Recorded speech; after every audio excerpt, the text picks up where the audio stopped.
Tu ne vas pas croire cette histoire. Reste jusqu'au bout. Et n'oublie pas de t'abonner, d'activer la cloche, de liker, partager et commenter ton avis.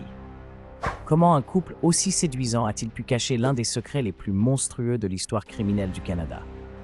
Paul Bernardo et Karla Homolka. À première vue, ils semblaient parfaits. Lui, grand, blond, charmeur et sûr de lui. Elle, jolie, souriante, issue d'une bonne famille. Leur apparence irréprochable trompait tous ceux qui les croisaient. Mais derrière cette façade, une noirceur inimaginable se cachait. Paul Bernardo avait déjà une réputation inquiétante. Surnommé le violeur de Scarborough dans les années 80, il avait agressé plusieurs jeunes femmes, mais était parvenu à éviter de longues peines grâce à un système judiciaire lent et des preuves limitées. En 1987, il rencontre Karla Homolka, alors âgée de 17 ans. Rapidement, une relation intense et fusionnelle se forme, mais elle devient également malsaine. Paul confie à Karla ses fantasmes violents et ses désirs de domination extrême. Là où beaucoup auraient fui, Karla accepte non seulement de rester, mais elle devient sa complice. Ensemble, ils élaborent un plan qui dépassera tout ce que l'on peut imaginer. Leur première victime connue choque encore aujourd'hui, Tammy Homolka, la propre sœur cadette de Karla.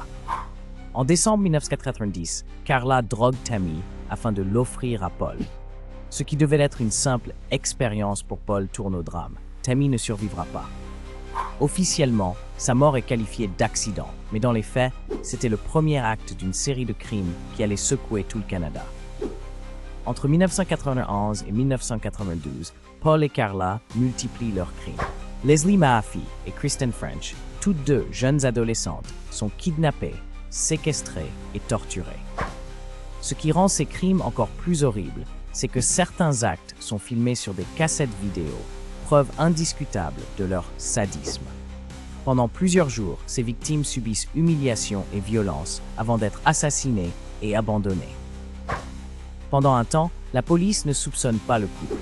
Paul est interrogé, mais faute de preuves solides, il est relâché.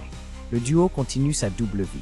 Des voisins charmants, des étudiants appliqués, mais aussi des prédateurs meurtriers. L'horreur éclate enfin lorsqu'une perquisition révèle les cassettes vidéo. Karla y est filmée en train de participer activement au crime. La justice est désormais confrontée à une preuve irréfutable. Mais avant que les vidéos ne soient présentées au tribunal, Karla négocie un marché. En échange de son témoignage contre Paul, elle obtient une peine réduite à seulement 12 ans de prison. Cet accord, surnommé « l'affaire du marché avec le diable », provoque une indignation nationale. Beaucoup considèrent que justice n'a pas été rendue. Paul Bernardo, lui, est condamné à la prison à vie sans possibilité de libération conditionnelle, reconnu coupable de meurtre, d'agression sexuelle et d'enlèvement. Karla Homolka, libérée en 2005, disparaît dans l'anonymat sous une nouvelle identité. Mais son nom reste gravé dans l'histoire criminelle canadienne comme celui d'une des complices les plus infâmes.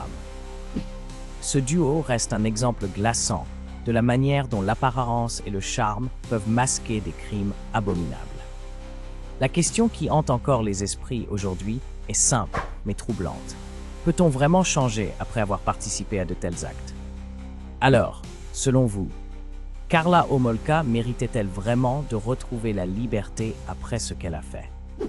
Dites-le en commentaire, likez, partagez cette vidéo, abonnez-vous et activez la cloche pour ne pas rater les prochaines histoires vraies qui retournent le cerveau.